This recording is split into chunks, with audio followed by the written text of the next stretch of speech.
اعوذ باللہ من الشیطان الرجیم، بسم اللہ الرحمن الرحیم۔ آپ کی خدمت میں سیرت امیر المؤمنین علی ابن ابی طالب علیہ السلام پیش کر رہے تھے۔ آج ان کی اولاد اور ازواج کے بارے میں۔ شیخ مفید علیہ رحمہ کے بیان کے مطابق آپ کی 27 اولاد تھی۔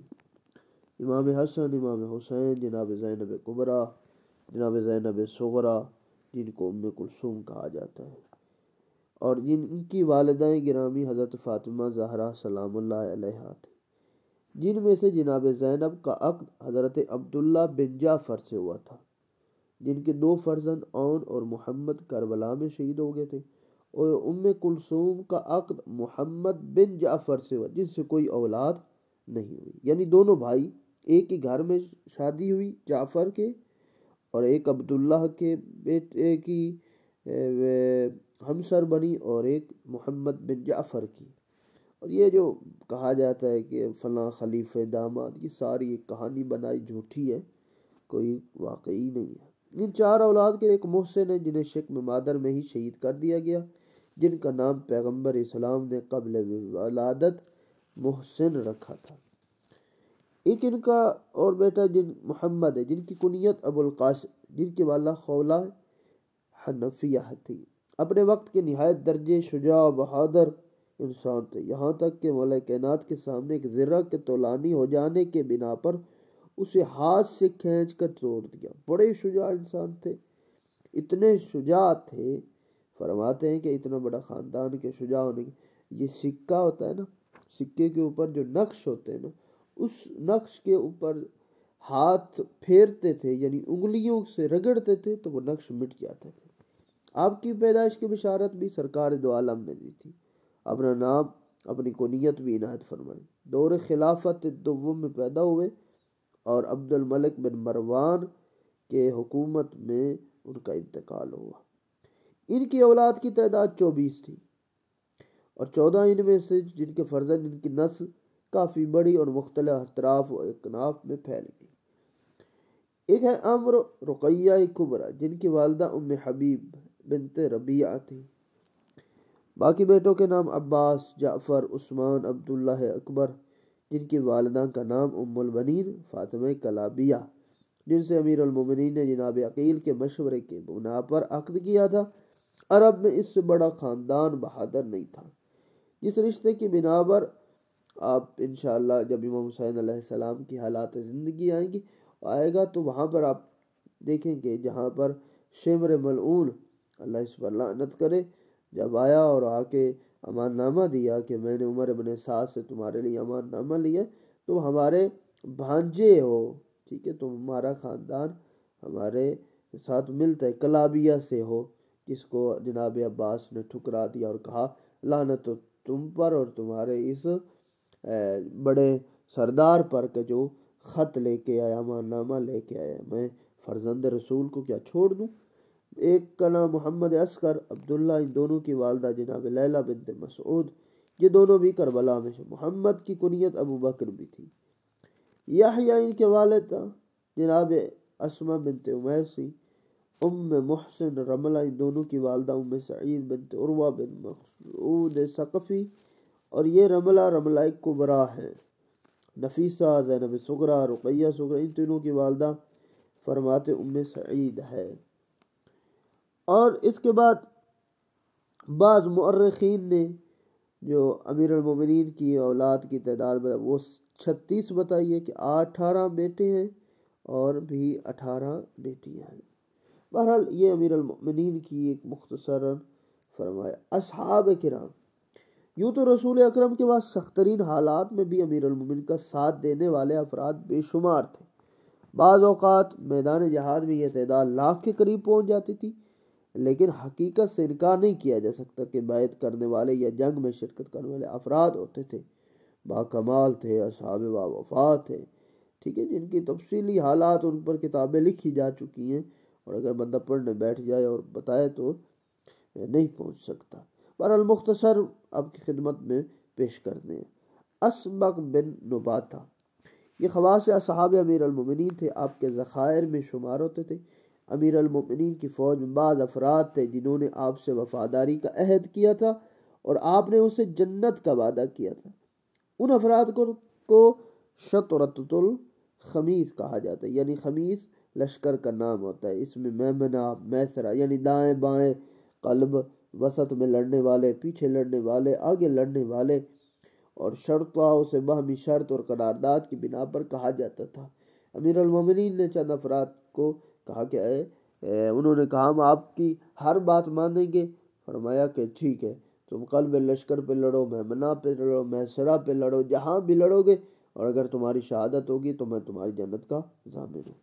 اسبق میں نبات انہی افراد میں بعض علماء نے کہا کہ حضرت علی کی محبت میں دیوانے ہو گئے تھے۔ اویس قرنی، رسول اکرم نے ان کو بے حد مدح فرمائی، ان سے ملاقات کا اشتیاق ظاہر فرمایا، یمن سے آنے والی خوشبو رحمان سے تعبیر کی۔ ماں سے 1 گھنٹے کی اجازت لے کر یمن سے مدینہ سرکار دو عالم کی ملاقات کے لیے آئے تھے۔ حضور موجود نہ تھے، ماں کی اطاعت کے خیال سے بغیر ملاقات کے واپس چلے گئے۔ حضور نے اس جذبے کی بھی حد قدر کی، فرمایا کہ اویس کو قبیلہ ربیہ کے برابر شفاعت کرنے کا حق دیا جائے گا۔ اللہ اکبر۔ دیکھیے والدین کا احترام، بالخصوص والدہ محترمہ کا احترام بڑا ہے، ان کی اطاعت کتنی اجر و ثواب رکھتی ہے۔ اویس پوری رات رکوع سجدے میں گزار دیا کرتے تھے، زہد میں شمار ہوتے تھے۔ صفین میں امیر المومنین کے رکاب میں جہاد کرتے رہے، یہاں تک کہ شہید ہو گئے۔ اور اسی طرح حارث بن عبداللہ حمدانی، یمن کے قبیلہ حمدان کے نمایاں فرد، امیر المومنین کے مخصوص اصحاب تھے۔ ان کی روایتیں سنن 4 میں درج کی گئی ہیں۔ ان کو افقہ الناس کہا گیا، سب لوگوں میں سے زیادہ جاننے والے، افرض الناس، احسب الناس شمار کیا جاتا ہے، کہ جن کی اطاعت لوگوں پر ضروری ہے، جن کے مقام و مرتبہ بلند ہے۔ ایک شب امیر المومنین کے ملاقات کے لیے اچانک بارہ، تو آپ نے فرمایا تم پریشان نہ ہو، میں خود ہر چاہنے والے کے سراہنے وقت آخر حاضر ہوتا ہوں، تاکہ دنیا سے مطمئن اور مسرور رخصت ہو۔ اللہ اکبر۔ چاہنے والا، اللہ تعالی ہر مومن کے آخری لمحہ عاقبت بخیر فرمائے اور امیر المومنین کی زیارت فرمائے، آمین۔ واضح رہے جناب شیخ بیائی انہیں حارث حمدانی کے نسل سے تھے، اس لیے کبھی کبھی انہیں حارثی بھی لکھا جاتا ہے۔ مزید یہ ہے کہ امیر المومنین کے دور سے امام صادق کے دور تک حمدانی میم ساکن قبیلہ حمدان کی تھی، اس کے بعد حمدان شہر کی طرف نہیں دیا جاتا ہے۔ حجر ابن عدی فرماتے ہیں کہ امیر المومنین کے اصحاب میں سے شمار تھے، روزانہ 1000 رکعت نماز ادا کرتے۔ صفین میں قبیلہ کندہ کے علمدار تھے۔ نہروان میں پورے لشکر امیر المومنین کے سردار تھے۔ معاویہ کے والی نے انہیں حضرت علی پر لعنت کرنے کی دعوت دی۔ انہوں نے ممبر پر جا کر خود معاویہ اور اس کے گورنر پر لعنت کی، جس کے نتیجے میں 51 ہجری میں شہید کر دی گئی۔ اور اسی طرح پھر رشید ہجری امیر المومنین کے اصحاب خاص تھے، حاملان اسرار میں شامل ہیں۔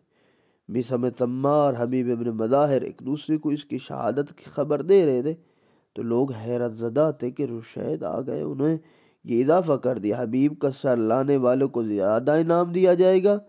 لوگوں نے مزید حیرت کا اظہار کیا، لیکن بالآخر تمام خبریں صحیح ثابت ہیں۔ ابن زیاد نے طلب کر کے علی سے برات کی دعوت دی، فرمایا یہ ناممکن ہے، مولا نے مجھے خبر دی ہے کہ ان کی محبت میں ہاتھ پاؤں زبان سب قطع کیے جائیں گے۔ سولی پہ لٹکا ابن زیاد نے ہاتھ پاؤں کاٹ زبان کر دی۔ رشید نے علوم علویہ کی اشاعت شروع کر دی تو مجبوراً زبان بھی قطع کر دی۔ صدق امیر المؤمنین، فرمایا کہ میرے مولا کائنات امیر المومنین نے جو کہا ہے سچ کہا ہے۔ زید بن سوحان، ان کا شمار بھی اصحاب ہوتا ہے، جنگ جمل میں درجہ شہادت پر فائز ہوئے، اور ام المومنین جناب عائشہ نے ماں ہونے کے رشتے سے جنگ جمل میں شرکت کی دعوت دی، تو جواب میں لکھا مجھے ایسی بات کا حکم دے رہی جو خلاف مرضی خدا ہے، اور خود اس بات کو ترک کر دیا جو عین مرضی خدا تھی۔ مسجد زید کوفہ کی مشہور مساجد میں رسول اکرم نے بشارت دی کہ تمہارا ایک اور تم سے پہلے جنت میں، چنانچہ جنگیں میں ان کا ایک ہاتھ شہید ہو گیا۔ سلیمان بن سرد خزائی، یہ وہ بندہ ہے جس نے بعد شہادت امام حسین علیہ السلام، امام حسین کا انتقام لینے کے لیے ایک توابین کے نام سے لشکر تیار کیا تھا۔ جاہلیت میں ان کا نام یسار تھا، رسول نے سلیمان کر دیا۔ صفین میں امیر المومنین کے ساتھ رہے، یزید کے حق بننے کا گھر میں بیٹھے اور اجتماع کیا، امام حسین کو خط لکھے کہ آئیں، اور لیکن وہ امام حسین کے ساتھ کربلا پہ نصرت نہ کر سکے۔ سہیل بن حنیف انصاری بدر اور احد کے معرکوں میں شریک ہونے والے تھے۔ صفین میں امیر المومنین کے ساتھ رہے، صفین سے واپسی پر کوفہ میں انتقال ہو گیا۔ اور اسی طرح اور بہت سارے اصحاب ہیں جن میں جناب قنبر امیر المومنین کے مخصوص غلاموں میں تھے۔ حجاج ثقفی نے گرفتار کرے گایا، پوچھا کہ علی کہ یہاں تمہارا کیا کام تھا؟ فرمایا وضو کا پانی حاضر کرتا تھا۔ حضرت وضو کرنے کے بعد اس آیت کی تلاوت کرتے تھے کہ ظالموں کا سلسلہ بہرحال ختم ہونے والا ہے۔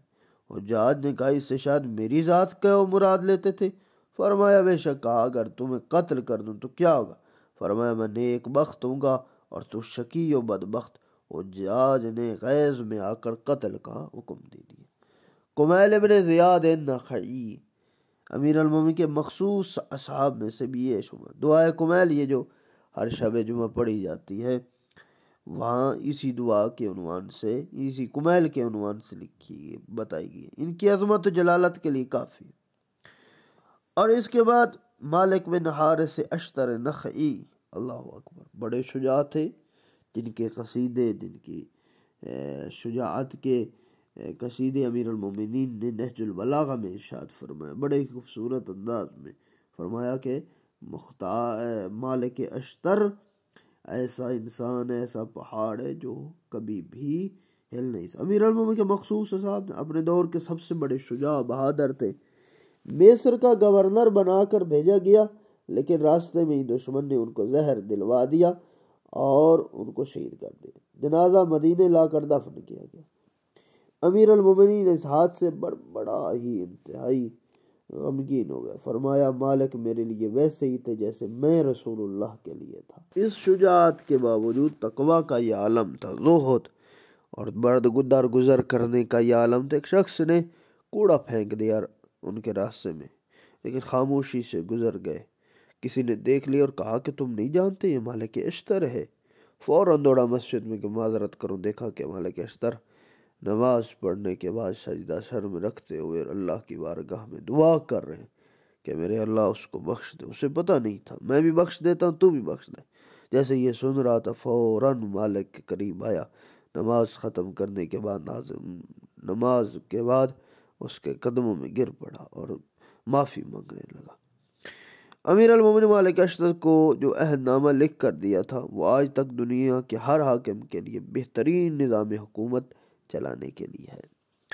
اور اسی طرح بہت سارے اور بھی اصحاب، میثم بن یحییٰ تمار امیر المومنین کے صاحب اسرار تھے اور اس قدر علم و قرآن کے مالک تھے، ابن عباس کو درس قرآن دیا کرتے، ان کے بیانات کو ضبط کیا کرتے تھے۔ ایک دن کشتی سے سفر کر رہے، تیز آندھی چلو، فرمایا کہ وہ امیر شام یعنی معاویہ دنیا سے رخصت ہو گئے۔ بعد میں اس کی بیان کی تصدیق ہی رک گئی۔